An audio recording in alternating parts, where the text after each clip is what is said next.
hadduu xariga adkaado wuu go'ayaa, hadduu habeenkii mugdiyo wuu fidnayaa, hadduu amarka cariiri noqdo wuu waasacmayaa.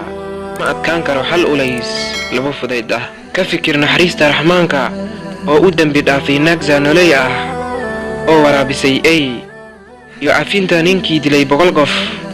akhriso suuratu sharx waxay ku xasuusinaysaa farxadda, waxay ku baraysaa sabarka. waxa ku asiibay ma aha wax ku gafay, wax ku gafayna ma aha wax ku asiibay. ogow wax kasta inay qoran yihiin. farxaddu waa geed, biyihiisu, mirihiisu, hawadiisu iyo iftiinkiisu biyihiin rumaynta Allah subxaanahu wa ta'ala iyo maalinta aakhiro. qofkii agtiisa ahaatay aadab weyn, dhadhan wanaagsan ayuu dareemayaa, akhlaaq sharaf badan ayuu leeyahay, naftiisa ayuu farxad geliyey, dadkana wuu farxad geliyey. haddaad jeceshahay dadka inaad farxad geliso, dhagan dadka saad jeceshahay in lagula dhaqmo, ha ka nuqsaamin maalkooda. wasalaamu calaykum waraxmatullaahi wabarakaatuh.